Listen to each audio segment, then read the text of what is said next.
ముక్కున వేలేసుకున్నటువంటి పరిస్థితుల్లో ఆంధ్రప్రదేశ్ రాష్ట్రంలో ప్రభుత్వాన్ని నడుపుతున్నటువంటి పెద్దలే పెత్తందారులుగా తమ కనుసన్నల్లో 16 మాసాలుగా నడుస్తున్నటువంటి నకిలీ మద్యం పరిశ్రమలను వరుసగా పట్టుబడతం చూస్తుంటే ఈ రాష్ట్రంలో ధనదాహంతో తండ్రి కొడుకులు ఎంతటి పాపాలు చేస్తున్నారో, డబ్బు కోసం ఎన్నెన్ని తప్పుడు పనులు చేస్తున్నారో చెప్పనలవి కానటువంటి పరిస్థితి. చిత్తూరు జిల్లా తంబళ్లపల్లి నియోజకవర్గం ములకలపేట అనేటువంటి ఊర్లో పట్టుబడ్డటువంటి నకిలీ లిక్కర్ ఫ్యాక్టరీ చూసి అందరూ కూడా విస్తుపోయారు. ఆ నకిలీ లిక్కర్ ఫ్యాక్టరీలో యంత్రాలు,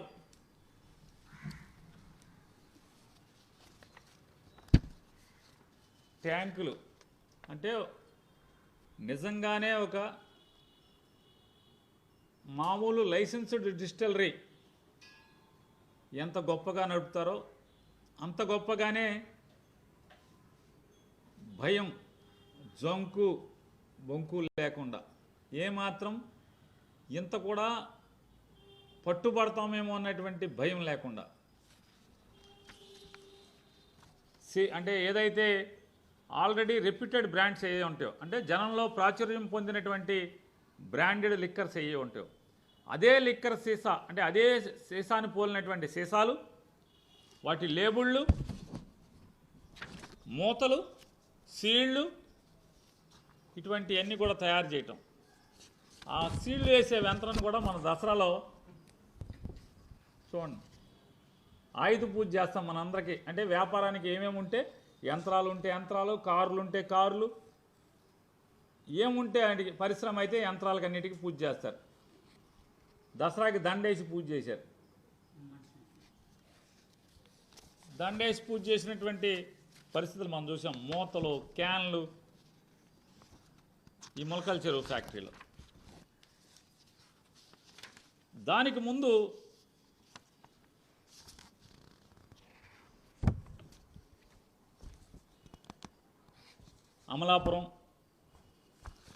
అమలాపురంలో ఎవరైనా అంటే ముసుగేసిన వాళ్ళందరూ కూడా తెలుగుదేశం నాయకులే. పట్టుపడ్డాయి చూసారా. ఇక్కడ ఫ్యాక్టరీ లేదు కానీ సీసాలు, సరుకు, అంటే బాటిలింగ్ యూనిట్, అంటే మ్యానుఫ్యాక్చరింగ్ యూనిట్ లేదు, బాటిలింగ్ యూనిట్లు, అంటే ఫ్రాంచైజీలు ఇచ్చేశారనమాట. ఇదిగో సరుకు తయారు చేసేసి ఉంది. ఇది నెల్లూరు జిల్లా అనకాపల్లిలో, అంటే అనకాపల్లి జిల్లా పరవాడలో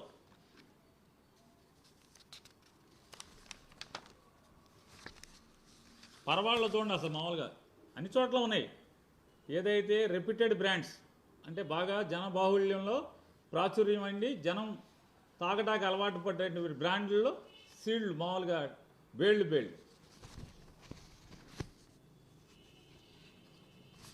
ప్లాస్టిక్ బాటిల్, అదే షేపు, అదే సైజు, అదే డిజైను. మళ్ళీ తాగే వాళ్ళకి అనుమానం రాకూడదు కదా.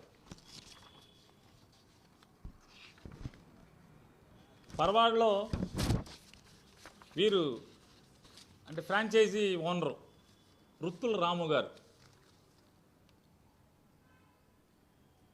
ఇది రాము గారికి మాత్రమే సంబంధం, కానీ పక్కనున్న ఫోటో దిగిన ఆయనకి అసలు లింకు లేదంట. అలాగే ఏలూరు, ఇంకా అన్ని ఫోటోలు ఉన్నాయి. ఏలూరులో పట్టుబడింది, రేపల్లెలో పట్టుబడింది. ఏది ఫ్రాంచైజీ సెంటర్లు ఏలూరు, రేపల్లె, అమలాపురం, పాలకొల్లు, ఇలా అన్ని చోట్ల పట్టుబడి. ఇవన్నీ కూడా ఫ్రాంచైజీ సెంటర్లు పట్టుకోగా ములకలపల్లిలో పెద్ద ఫ్యాక్టరీ, మద్యం తయారీ. ఎక్సైజ్ అధికారులు కూడా విస్తుపోయేటువంటి రీతిలో అక్కడి నుంచి తీగ లాగితే బెజవాడ ఇబ్రహీంపట్నంలో డొంక కదిలిన పరిస్థితి. అక్కడి నుంచి ఇక్కడ లాగి ఇక్కడ పట్టుకున్నారు. ఇక్కడ కూడా ఎక్సైజ్ అధికారులు విసుగుపోయారు. ఏంట్రా బాబు, ఉద్యోగం వచ్చాక ఎప్పుడు చూడలేదు, సారా ఉద్యోగంలోకి వచ్చాక, ప్రొఫెషన్ ఉద్యోగంలోకి వచ్చాక ఈ స్థాయిలో కూడా ఇట్లా కూడా చేస్తున్నారా? మనం ఏదో వీళ్ళు వ్యాపారం చేసుకున్నారు, మమ్మల్ని కళ్ళు మూసుకోమన్నారు అంటే ఏంటో అనుకున్నాం. ఏమన్నా నాన్ డ్యూటీ పెయిడ్ తెస్తున్నారా, లేకపోతే ఇంక ఇట్లాంటి పక్క రాష్ట్రం నుంచి తెస్తున్నారు అనుకున్నాం. కానీ అసలు వీళ్ళే తయారు చేసేస్తున్నారని మనం అనుకోలేదు. మీరు మా వాళ్ళ జోలికి వెళ్ళబాకండి, మా కళ్ళు మూసుకోండి, మా వాళ్ళు వ్యాపారాలు చేసుకుంటారు, వాళ్ళ జోలికి వెళ్ళబాకండి అని చెప్తుంటే సర్లే సామని ఎందుకులే, మనకి మళ్ళీ రేపు నుంచి కాల్చుకు తింటారు, వేధిస్తారు, ఏసీబీలు అంటారు, ఇవి అంటారని ఎవడగాడు భయంతో చచ్చున్నాం. చీరా ఏంటయా అంటే వాటాల కోసం కుమ్ములాటలో పట్టించినటువంటి వైనం ఇది. తెలుగుదేశం వాళ్ళే వాటాలు పంచుకోవటంలో తేడాలు వచ్చి పట్టించినటువంటి వైనం ఈ ఫ్యాక్టరీలు కానీ ఇవన్నీ చూస్తున్నాం. ఈ నకిలీ మద్యం ఫ్యాక్టరీలు అన్నీ కూడా పట్టుబడి వరుసనే రేపల్లె, అమలాపురం, పాలకొల్లు, ఏలూరు, పరవాడ ఇట్లా అన్ని చోట్ల టపా టపా టపా టపా టపా ఫ్రాంచైజీల సెంటర్లు పట్టుకుంటే చివరి ఫ్యాక్టరీలు పట్టేసుకుంటే ఒక్కడంటే ఒకడు తేలి పుట్టిన దొంగల్లాగా సారా మంత్రి కానీ, లేదా ఇది ఎక్కడైతే సరుకు దొంగ సరుకు అంటే నకిలీ మద్యం ఫ్యాక్టరీలు, నకిలీ మద్యం ఫ్రాంచైజీలు పట్టుబడియో ఆ పట్టుబడిన చోట ఆ జిల్లా మంత్రి కానీ, ప్రభుత్వాన్ని నడుపుతున్నటువంటి ఆ జిల్లా మంత్రి కానీ ఎవడు అసలు క్విక్ మంటలేదు, మాట్లాడట్లేదు, దాని మీద స్టేట్మెంట్ ఇవ్వట్లేదు, అసలు ఏం చర్యలు తీసుకోవాలని కూడా ఎవడో మాట్లాడతలే. ఇంత పెద్ద ఎత్తున రాష్ట్రం విస్తుపోయేట్టుగా, అసలు ప్రపంచం విస్తుపోయేట్టుగా ఈ నకిలీ సారా ఫ్యాక్టరీలు దొరకంగానే సారా మంత్రి ఎక్కడ క్విక్ మనలో అడ్రస్ లేడు, లేదా ప్రతిదానికి ట్విట్టర్లోకి వచ్చి కుయ్యమని చెప్పని శబ్దం చేసేటువంటి నారా లోకేష్ పెట్ట కూడా కుయ్యమంటలా. వాళ్ళ నాన్నగారు కూడా మామూలుగా గంటకోసారి మైక్ పట్టుకుంటాడు. ఆయన అసలు మైక్ పట్టుకున్న పాపాన పోల, మైక్ పట్టుకుంటే ఇది అడుగుతారేమో, ఇది చెప్పాలేమని. అందరూ తేలి కుట్టిన దొంగలాగా దొంగలు అక్కడే గప్చుప్, ఎవడు మాట్లాడట్లా. అంటే ఈ రాష్ట్రంలో ఇంత పెద్ద ఎత్తున నకిలీ మద్యం ఫ్యాక్టరీలు పట్టుబడుతుంటే ప్రభుత్వాన్ని నడిపేవాళ్ళు మామూలుగా ఎవడ దొంగతనానికి వెళ్ళానుకో, ఆ ఇంట్లో బీరో సాటం దాక్కున్నప్పుడు తేలు కుడితే ఏముంది, అరిస్తే ఇంటోళ్ళు లేచి ఎమ్మకొట్టుడు కొడతారని చెప్పి తేలుకు ఆడు లోపలే పిసుక్కుని అట్టాకు నుంచుని ఉంటాడు. వీళ్ళ పరిస్థితి కూడా అదే చందాన ఎవడు క్విక్ మంటల మెల్లగా ఏం చేశారు, ఈ కేసుని ఒక్కొక్కటి అది రేపల్లిలో దొరికిన ఫ్రాంచైజీ కానీ, లేదా ఏలూరు కానీ, పాలకొల్లు కానీ, లేదా అమలాపురం కానీ, లేదా పరవాడ కానీ, ఇట్లా ఎక్కడ దొరికినా కూడా అన్ని చోట్ల కూడా కేసును ముగించేస్తు తాత్కాలికంగా ఎవడొకడి మీద కేసు పెట్టేసేసి అక్కడితో ఛార్జ్షీట్ క్లోజ్, అన్ని టప క్లోజ్, విచారణ ముగించేస్తారు. ఇంకో గమ్మత్ ఏంటంటే వైఎస్ఆర్ కాంగ్రెస్ పార్టీ కార్యకర్తలు ఒక పోస్ట్ పెడితే వెంటనే ఆడు ఫోన్ లాగేసుకుంటున్నారు పోలీసులు, నోటీసులు ఇస్తున్నారు. వైఎస్ఆర్ కాంగ్రెస్ పార్టీలో ఏ కేసులో ఎఫ్ఐఆర్లో ఉన్నటువంటి ముద్దాయి ఎవరి దగ్గరికి వెళ్ళినా వాళ్ళ ఇంట్లో ఉన్న ఫోన్లన్నీ తెచ్చేసుకుంటున్నారు పోలీసులు. నోటీసులు ఇస్తున్నారు, మీ ఫోన్ మాకు కావాలి, పట్టరండి, మీ ఫోన్ పట్టరండి అని. ప్రతి వాళ్ళకి వైఎస్ఆర్ కాంగ్రెస్ పార్టీలో ఎవరు పట్టుకున్నా సరే, అది సోషల్ మీడియా పోస్టా, కొట్లాట కేసా, లేదా మమ్మల్ని కొడితే మా మీదే కేసు పెట్టే, మమ్మల్ని కొట్టి మా మీద కేసు పెట్టి మా ఫోన్ తీసుకెళ్తారు. లేదా ఓ తప్పుడు కేసు, లిక్కర్ కేసులు ఈ మధ్య నడుస్తుంది కదా, ఆ లిక్కర్ కేసులు ఎవరిని పట్టుకున్నా ఫోన్ పట్టేసి మీ ఫోన్ కావాలి రా, మీ ఫోన్ కావాలిరా. కోర్టులో కూడా అడుగుతున్నారు, మీ ఫోన్ ఇవ్వాలి, వాళ్ళ ఫోన్ కావాలి, మాకు వాళ్ళ ఫోన్ కావాలి. అంటే ఏ కేసుకైనా ఫోన్ కావాలి విచారణకి మీకు. నేను అడుగుతున్నా, రేపల్లెలో లిక్కర్ కేసులో పడి నకిలీ మద్యం పట్టుకున్న వాళ్ళ దగ్గర ఫోన్లు తీసుకున్నారా? ఛార్జ్షీట్లో మెన్షన్ చేశారా? వాళ్ళ ఫోన్లో ఎవడెవడితో లింకులు ఉన్నాయో తీశారా? అమలాపురంలో ఈ తెలుగుదేశం, వీళ్ళందరూ తెలుగుదేశం కార్యకర్తలే కదా, వాళ్ళ బాస్ ఎవడు? వీళ్ళతో ఈ ఫ్రాంచైజీ సరుకిచ్చినోడు ఎవడు? ఈ రుత్తుల రాము ఎవడు? రుత్తుల రాముకి ఊరినే ఫోటోలు దిగాడా? నిజంగా ఆ ముసలాయితో నిజంగా వాటాలు ఉన్నాయా? విచారణ చేశారా? రుత్తుల రాము ఫోన్ లాక్కున్నారా? తీసుకున్నారా? వాళ్ళ ఇంట్లో అందరూ తీసుకున్నారా? కుటుంబ సభ్యులు ఫోన్ లాక్కున్నారా? లేదా మొలకలపల్లిలో తీసుకున్నారా? ఇబ్రహీంపట్నంలో తీసుకున్నారా ఫోన్లు? తీసుకురా. విచారణ ముగిచ్చేస్తారు ముద్దాయిల్ని. లోతుగా విచారణ చేయరా? బాగా లోతుగా. ఇది తప్పుడు కేసు కదా. అంటే ఈ సమాజానికి పట్టిన పీడ కదా ఇటువంటిది. ఈ నకిలీ మద్యం ఫ్యాక్టరీలని ఈ రకంగా జనాలను చంపటానికి మూలమైనటువంటి దీనికి మూలాల్లోకి వెళ్ళరా? చేయరు. ఎందుకు చేయరు? పెద్దలు ముగించేస్తారు.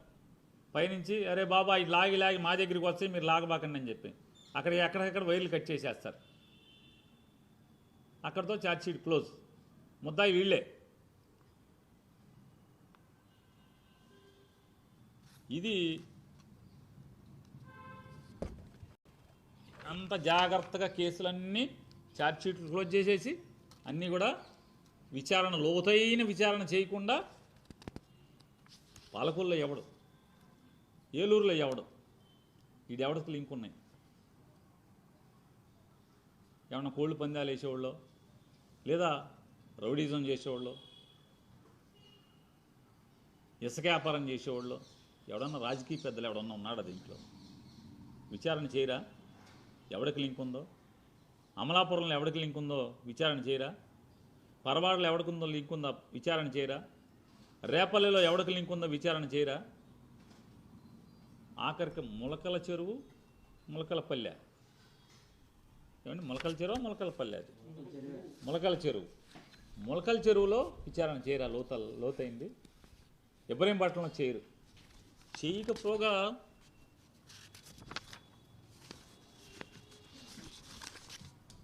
తాపీగా తేరుకుని మెల్లగా మొదలెడతాడు. మన సారా మంత్రి వస్తాడు బయటికి. సారా మంత్రి బయటకు వచ్చి ఆఫ్రికాలో పెద్దిరెడ్డికి ఫ్యాక్టరీలు ఉన్నాయి కాబట్టి ఎంత ఆఫ్రికాలో పెద్దిరెడ్డి ఫ్యాక్టరీలు ఇక్కడ కూడా ఇళ్ళే అని చెప్పి సారా మంత్రి చెప్తాడు. ఏం దొంగలే మీరు అసలు! ఆఫ్రికాలో ఆఫ్రికాలో పెద్దిరెడ్డికి సారా ఫ్యాక్టరీలు ఉన్నాయంట. ఇది అదేనండి.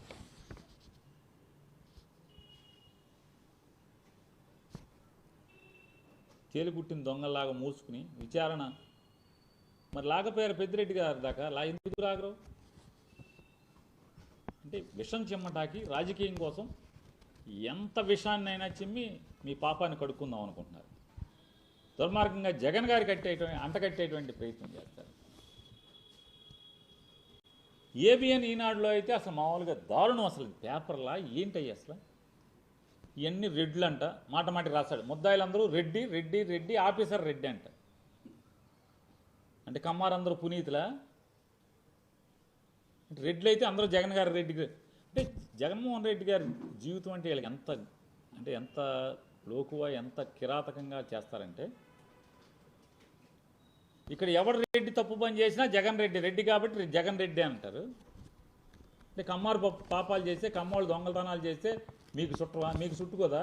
మీకు రాదా లింకు? రాయిటాయికైనా చేతులు పడిపోవాలి కదా మీకు. ఏం రాతలయ్యి?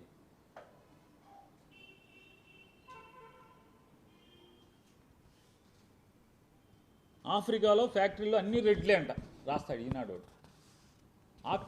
ఆఫ్రికాలో సారా ఫ్యాక్టరీలు ఏంటంటే లిక్కర్ ఫ్యాక్టరీలు అన్నీ మొత్తం రెడ్లియే కాబట్టి అక్కడ రెడ్లు ఇక్కడ రెడ్లు అందరూ ఒకటే. మరి అసలు మీ పార్టీలో రెడ్డిలను ఎందుకు ఉంచుకున్నారు? మీ పార్టీలో, బీజేపీ పార్టీలో, అట్లాగే జనసేనలో రెడ్డిలను ఎందుకు ఉంచుకున్నారు? తోసేపారా మొత్తం? జగన్ దగ్గరికి తోసేయండి. అంటే ఎవరన్నా తప్పు చేస్తే తప్పు చేసిన రెడ్డి జగన్కి లింకా?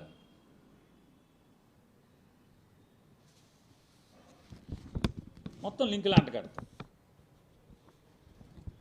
ఇది రాస్తాడు. అసలు ఎంత దుర్మార్గం అంటే, తెలుగుదేశం సాక్షాత్తు తెలుగుదేశం హ్యాండిల్ చేసేటువంటి వెబ్సైట్ ట్విట్టర్ ఇది. దీంట్లో రాస్తారు, ఆఫ్రికాలో నాటుసారా, ఆంధ్రాలో నకిలీ సారా, జగన్ ముఠా గుట్టురట్టు చేసిన ఏపీ పోలీస్. సిగ్గు, శరం, నీతి, జాతి ఏం ఉండవా? ఇది ఒక రాజకీయ పార్టీనా? ఆఫ్రికాలో సారా వ్యాపారం చేయిస్తున్న జగన్ రెడ్డి తన తమ్ముళ్ళు సునీల్ రెడ్డి, వైఎస్ అనిల్ రెడ్డితో సారా వ్యాపారం. అక్కడ ఫార్ములా ఇక్కడ ఉపయోగించి గత 5 ఏళ్లుగా జే బ్రాండ్స్తో నకిలీ మద్యం సరఫరా. కూటమి ప్రభుత్వం రాగానే సైలెంట్. భయం వేసిందంట కూటమి ప్రభుత్వం రాగానే సైలెంట్. మళ్ళీ 15 రోజుల కిందట పొంగనూరు, తంబళ్లపల్లి వైసీపీ ఎమ్మెల్యేలను అడ్డుపెట్టుకుని నకిలీ మద్యం దందా మొదలు.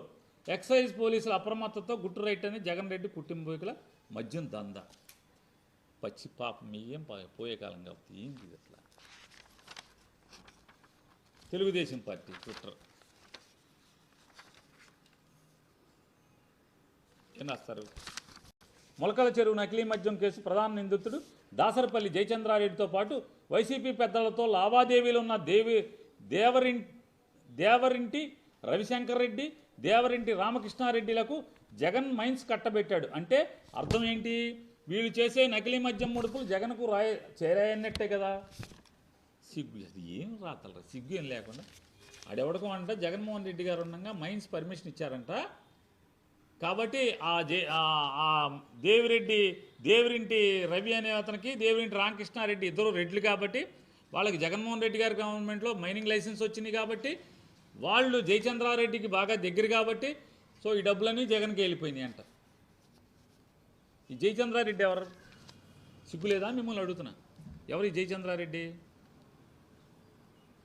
2024 ఏప్రిల్లో 2024 ఏప్రిల్లో ఆ జయచంద్రారెడ్డిని మీరు అసలు గొప్ప చూడండి.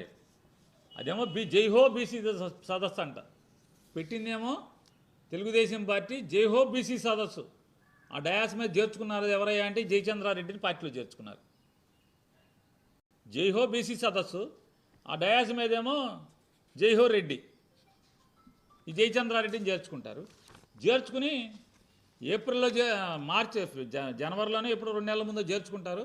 చేర్చుకుని వెంటనే టికెట్ ఇస్తారు. తంబళ్లపల్లి టికెట్ ఇస్తారు. తంబళ్లపల్లి టికెట్ ఇచ్చి ఇదిగో అతను రాశాడు, నేను తెలుగుదేశం, ఇది అఫిడవిట్, ఇది ఎలక్షన్ అఫిడవిట్. 2024 జయచంద్రారెడ్డికి నేను డౌన్లోడ్ చేశా. 2024 ఎన్నికల్లో తెలుగుదేశం బీఫారం మీద పోటీ చేసినటువంటి Thamballapalle TDP candidate Jayachandra Reddy affidavit ఇది.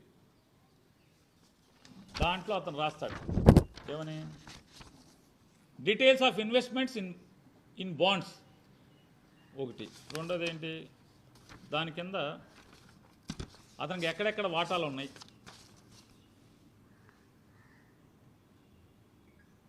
Messrs KGR education LLP India దాంట్లో వాటా ఉందంట. మెస్సర్స్ బ్రిగేడ్ కామెరికో ఈ ఇండస్ట్రియా ఎల్డిఏ అంగోలా సెంట్రల్ ఆఫ్రికాలో ఫ్యాక్టరీ ఉందని రాశాడు. ఒక ఫ్యాక్టరీ కాదు, ఎంఎస్ రిట్కో డిస్టిలరీ శారీ ఐవరీ కోస్ట్ వెస్ట్ ఆఫ్రికా ఇంకో ఫ్యాక్టరీ ఉందండి. అంటే ఆఫ్రికాలో ఇంకో చోట ఇంకో ఫ్యాక్టరీ. మూడో factory messrs Ritco distillery Burkina SARL Burkina Faso West Africa.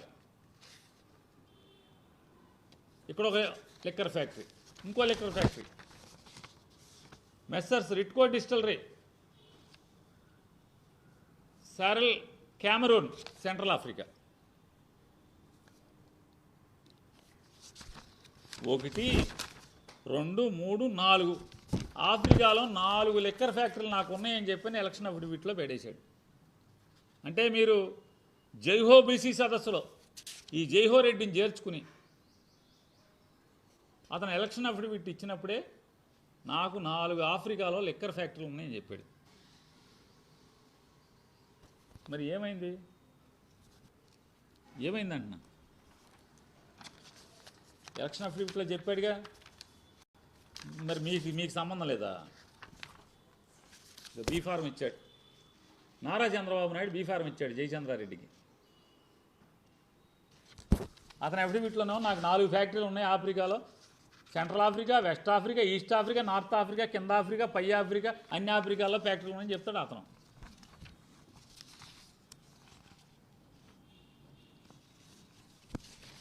ఈ ఇబ్రహీంపట్నంలో పట్టుబడ్డటువంటి ఫ్యాక్టరీ నడిపే, అంటే ఇక్కడ ఫ్యాక్టరీ ఉంది కదా, ఈ రెండో ఫ్యాక్టరీ నడిపేటువంటి జనార్దను, చంద్రబాబు నాయుడు, జయచంద్రారెడ్డి,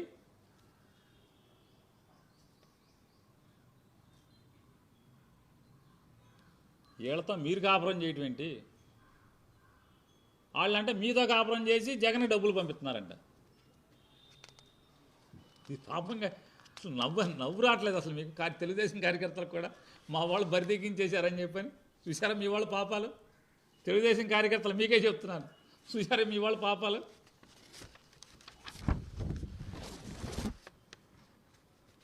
సురేంద్ర నాయుడు, జయచంద్రారెడ్డి ఏదో మామూలుగా సినిమాల్లో కోయిదారులు చూపిస్తారు.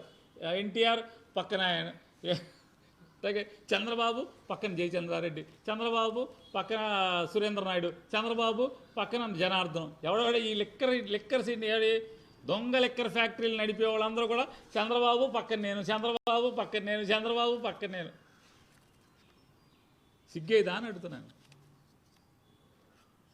ధర్మం చెప్పండి, మీరు తెలుగుదేశం కార్యకర్తలు వస్తారు, ధర్మం చెప్పండి.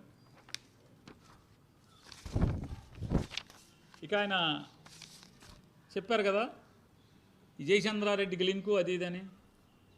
జయచంద్రారెడ్డికి మెయిన్గా ఫ్యాక్టరీ ఉండి నడిపినటువంటి కట్టా సురేంద్ర నాయుడు ఉన్నాడు కదా. కట్టా సురేంద్ర నాయుడు ఎప్పటి నుంచి తెలుగుదేశం ఫ్యాక్టరీ నడుపుతున్నది అతనే కదా. కట్టా సురేంద్ర నాయుడు ఎప్పటి నుంచి ఉన్నాడు తెలుగుదేశంలో? 2001 సంవత్సరంలో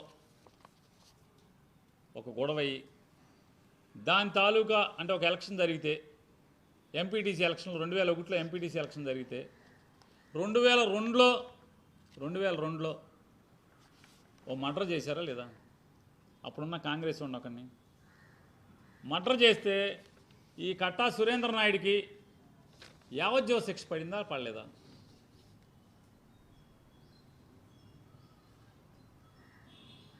అది కూడా మేమే చేయించామా? మీ దగ్గర ఉండే కూడా. సరే యావజ్జీవ శిక్ష పడితే ఏంటి, ఆడు ముద్దాయి అంటారా? ఈ యావజ్జీవ శిక్ష పడితే అతను హైకోర్టుకి అప్పీల్కి వెళ్ళాడు. ఈ కాగితం ఏంటంటే హైకోర్టు హైకోర్టు జనరల్ ఇది. హైకోర్టుకి అప్పీల్కి వెళ్ళాడు. ఇది అప్పీల్కి వెళ్ళినటువంటి కేసు పేరే Katta Surendra versus state of Andhra Pradesh. కేసు పేరు Katta Surendra versus state of Andhra Pradesh. ఈ కేసు పేరు హైకోర్టులో ఎందుకు వెళ్ళాడంటే, జిల్లా కోర్టులో 302 సెక్షన్ ప్రకారం యావజ్జీవ శిక్ష పడింది, ఈ కేసు కొట్టేయమని వెళ్ళాడు. వెళ్తే హైకోర్టు కన్ఫర్మ్ చేసింది, లేదురా బాబు నువ్వు నిజంగానే చంపేశావు, లేదు నేను నమ్ముతున్నాను, నువ్వు యావజ్జీవం చేయని చెప్పి చంపేసింది, ఖరారు చేసింది. అంటే దీంట్లో తప్పే ఉందండి అంటారా? మరి కట్టా సురేంద్ర నాయుడు వాళ్ళు బయట ఎట్టా ఉన్నాడు? 2014లో నారా చంద్రబాబు నాయుడు ముఖ్యమంత్రి, లోకేష్ నాయుడు మంత్రి అయిన తర్వాత 2016-17లో క్షమాభిక్షతో మీరు కదా వదిలింది అతన్ని. మీ ప్రభుత్వమే కదా అతనికి క్షమాభిక్ష పెట్టి అతన్ని బయటికి తీసుకొచ్చిన వాళ్ళు ఎవరు? కట్టా సురేంద్ర నాయుడు అనేటువంటి ఇవాళ దొంగ మద్యం ఫ్యాక్టరీ నడుపుతూ పట్టుబడినటువంటి జయచంద్రారెడ్డికి అతి ప్రియమైనటువంటి పార్ట్నర్, ఇవాళ ఫ్యాక్టరీ నడుపుతూ పట్టుబడినటువంటి కట్టా సురేంద్ర నాయుడికి క్షమాభిక్ష ద్వారా నేరం మొత్తం మాఫీ చేసి జైలు నుంచి బయటికి తీసుకొచ్చింది ఎవరు? నారా చంద్రబాబు నాయుడే కదా, మీ ప్రభుత్వమే కదా. మీ ప్రభుత్వంలోని క్షమాభిక్ష రావాలంటే ఏం చేయాలి? టోటల్గా జైలు నుంచి క్లీన్ సర్టిఫికేట్ రావాలి, కింద ఎస్ఐ దగ్గర నుంచి స్టేషన్ హౌస్ ఆఫీసర్ దగ్గర నుంచి మొత్తం కావాలి, రెవెన్యూ వాళ్ళ దగ్గర నుంచి కావాలి. వీడు తగాదాలని మర్చిపోయి, వీడు తగాదా కోరు కాదు, ఆవేశపరుడు కాదు, వీడు బయటకు వస్తే మర్డర్లు చేయడు అని క్లీన్ సర్టిఫికేట్ మొత్తం కింద నుంచి పై దాకా అన్ని డిపార్ట్మెంట్లు వెళ్తే, చివరికి దాన్ని హోమ్ డిపార్ట్మెంట్ నుంచి ముఖ్యమంత్రి గారికి వెళ్తే, ముఖ్యమంత్రి గారు దాన్ని గవర్నర్కి పంపిస్తే, గవర్నర్ గారికి చంద్రబాబు నాయుడు అంటే ముఖ్యమంత్రి పంపించింది కరెక్టే అనిపిస్తే ముద్ర వేస్తే బయటకు వస్తాడు క్షమాభిక్ష పెట్టి. మీరు గవర్నమెంట్కి రాగానే ఈ బయటకు ఎట్ట వచ్చాడు ఈ సురేంద్ర నాయుడు. మీకు ఎంత చనువు లేకపోతే, మీకెంత లింకులు లేకపోతే, మీకెంత పార్ట్నర్ కాకపోతే, అతని దగ్గర నుంచి మీకు ఎంత లబ్ధి చేకూరకపోతే, ఎందుకు ఒక మర్డర్ కేసు ముద్దాయిలో నిర్దాక్షిణ్యంగా ఒకరిని చంపేసిన వాడిని క్షమాభిక్ష పెట్టి మీరు తీసుకొచ్చారు మీ ప్రభుత్వం రాగానే? ఎందుకని చెప్పరా? చెప్పాలి కదా. జగన్మోహన్ రెడ్డి గారికి ఏం సంబంధం? ఆయనే మీతో మాట్లాడిచ్చేసాడా? జగన్మోహన్ రెడ్డి గారే మీకు ఫోన్ చేసి ఈ మనోడు నాయుడిని వదిలేసేయండి అని చెప్పాడా? జయచంద్రరావుని చేర్చుకోమని చెప్పాడా? చేర్చుకునేప్పటికీ అతనికి అరే బాబు నాకు ఆ ఆఫ్రికాలో, ఈ ఆఫ్రికాలో, కింద ఆఫ్రికా, పై ఆఫ్రికా, అన్ని ఆఫ్రికాల్లో నాకు ఉందని చెప్పి ఇచ్చాడు కదా. ఎందుకు ఇచ్చారు సీటు? అప్పుడు దాకా ఎవరున్నారు మీకు? అప్పుడు దాకా మీకు జెండా మోస్తున్నాడు ఎవడు? మీకు అప్పటికే ఒక కుటుంబం ఉంది తంబళ్ళపల్లిలో, ఒక టీడీపీకి మీకు ఒక కుటుంబం ఉంది. వాళ్ళు టీడీపీ నుంచి రాజీనామా చేసి జగన్మోహన్ రెడ్డి గారి దగ్గరికి వచ్చాయి. కానీ మీరు ఎవరి మీద ఆధారపడ్డారు? ఎవరి మీద ఆధారపడ్డారు? శంకర్ యాదవ్ కదా? గుర్తున్నాడా శంకర్ యాదవ్? శంకర్ యాదవ్ గుర్తున్నాడా అన్న? కొన్ని తెలుగుదేశం కార్యకర్తలందరికీ గుర్తే కదా, చిత్తూరు జిల్లా వాళ్ళందరికీ గుర్తే కదా. 2009లో గెలిచినటువంటి తెలుగుదేశం ఎమ్మెల్యే మిమ్మల్ని కాదని జగన్మోహన్ రెడ్డి గారితో వెళ్ళిపోతే, మీరు దిక్కులేని స్థితిలో, గతిలేని స్థితిలో ఉంటే మీ జెండా మోస్తున్నది శంకర్ యాదవే కదా. 2014లో 2019లో మీరు బీఫారం ఇచ్చింది శంకర్ యాదవ్కే కదా. మరి అటువంటి 2024 దాకా కూడా శంకర్ యాదవ్ జెండా మోస్తున్నాడు కదా. శంకర్ యాదవ్ని ఏం చేశారు? ఎందుకు తోసేసి జయచంద్రారెడ్డికి, ఇప్పుడు మీరు తప్పుడు మాటలు మాడుతున్నారు కదా, పెద్దిరెడ్డి కోవర్టు, జగన్ రెడ్డి కోవర్ట్ అని. ఆ జయచంద్రారెడ్డి, మా కోవర్టుకి జయచంద్రారెడ్డికి ఎందుకు ఇచ్చారు టికెట్టు? శంకర్ యాదవ్ని తోసేసి ఎందుకు ఇచ్చారు? ఎందుకు ఇచ్చారు? అతని దగ్గర పాపపు సొమ్ము ఉంది, ఆఫ్రికాలో సంపాదించే సారా డబ్బు ఉందనే కదా మీరు ఇచ్చింది. ఎంత తీసుకుని ఇచ్చారు టికెట్ అనండి? ఎంత సొమ్ము తీసుకుని టికెట్ ఇచ్చారు? ఇప్పుడు ఈ సురేంద్ర నాయుడు కదా మీకు మిమ్మల్ని తీసుకొచ్చి బేరం మాట్లాడి ఇప్పించింది టికెట్ జయచంద్రారెడ్డికి. ఈ పాపాలకు టీడీపీ కార్యకర్తలకు తెలియవా? చిత్తూరు వాళ్ళకి అందరికీ తెలుసు కదా. రోజు పార్టీ ఆఫీస్ దగ్గర ఉండే వాళ్ళకి కూడా తెలుసు కదా. శంకర్ యాదవ్ని ద్రోహం చేసి జయచంద్రారెడ్డికి ఎంత తీసుకుని ఇచ్చారు టికెట్? ఇవాళ మీకు అటు దొరికేసేపటికి మాకంట కడతారా?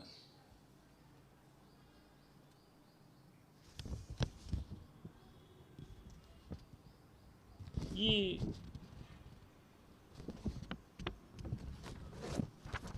అసలు ఏమన్నారు కోవర్ట్ అంటే ఏంటి? మామూలుగా మీ దగ్గర దొంగలు దొరికితే కోవర్ట? అసలు మా కోవర్టులందరినీ మీరెందుకు చేర్చుకుంటున్నారు? మంత్రి పదవులు ఎందుకు ఇస్తున్నారు? మీరు మా కోవర్టును చేర్చుకుని నూజివీడులో మంత్రి ఎందుకు ఇచ్చారు? మీరు మా కోవర్టును చేర్చుకుని రామచంద్రాపురంలో మంత్రి ఎందుకు ఇచ్చారు?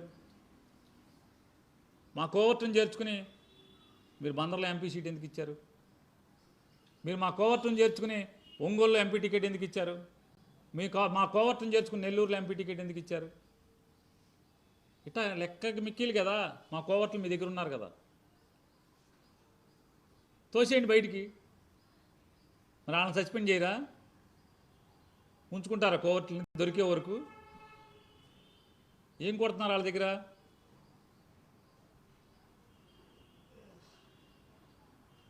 నోటు కాస్త అద్దు పొద్దు శుద్ధి ఉంటే బాగుంటుంది. పాపాలు మీరు చేసి మీ పాపపు కంపు సమాజం ముక్కుల దగ్గరికి వచ్చేప్పటికి ఈ పాపాలన్నీ జగన్మోహన్ రెడ్డి గారికి రాయటానికి చూస్తారు మీరు. ప్రజలకు అన్నీ తెలుసు. అయినా మరొకసారి మీ పాపాల చిట్టాని, మీరు ఆడుతున్నటువంటి ఈ రంకుల బొంకుని ప్రజలకి, మీ తెలుగుదేశం కార్యకర్తలకు కూడా నిజమా కాదా ఒకసారి చెక్ చేసుకోమని చెప్పి మీ తెలుగుదేశం వాళ్ళకి చెప్పటానికి, నేను చెప్పింది నిజాలా అబద్ధాలా ఒకసారి చెక్ చేసుకోండి. అలాగే ప్రజలందరినీ కూడా ఒకసారి ఈ పాపాలు చూడండి. అందులో ఫ్యాక్టరీని నడుపుతున్నోడికి వీళ్ళకేమో క్షమాభిక్ష ఇల్లు పెడతారు మర్డర్ కేసులో. వాళ్ళేమో దశాబ్దాలుగా టీలతో ఉంటారు. మర్డర్లకు కాంగ్రెస్ వాళ్ళని అప్పుడు పాత రోజుల్లో కాంగ్రెస్ వాళ్ళని చంపేసి శిక్ష పడితే క్షమాభిక్ష మీరు పెడతారు.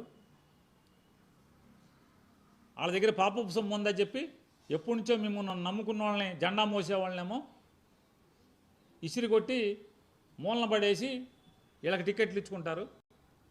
డబ్బులు తీసుకుని పార్టీ ఫండ్ పేరు మీద డబ్బులు దండుకుంటారు. ఇవాళ వాళ్ళ పాపాలు దొరికితే ఈ రకంగా మాకంట కడితే ప్రయత్నం చేస్తారు. అంటే ఇట్లాంటి తప్పుడు బుద్ధిని, ఇలా తప్పుడు ఆలోచనని ప్రజలు కడిగే రోజు రోజు దగ్గరికి పడుతుంది. శిశుపాలుడి పాపాలు లెక్క పెట్టినట్టుగా ప్రజలు నారా చంద్రబాబు నాయుడు ప్రభుత్వంలోనే జరుగుతున్నటువంటి పాపాలని, ప్రజల ద్రోహాలని, ప్రజలకు జరుగుతున్నటువంటి ద్రోహాలని లెక్క కట్టుకుంటున్నారు. ఖచ్చితంగా నూరు తప్పులు అయ్యేప్పటికీ టర్మ్ అయినా అవ్వకపోయినా, ఒకవేళ టర్మ్ అయిపోతే రాజకీయంగా మిమ్మల్ని తుదముట్టించేది ఖాయం. లేదా టర్మ్ అవ్వకుండానే మీ పాపాలు నిండిపోతే ఖచ్చితంగా మిమ్మల్ని తిరగబడి బజార్లోనే తరిమి కొట్టేది ఖాయం.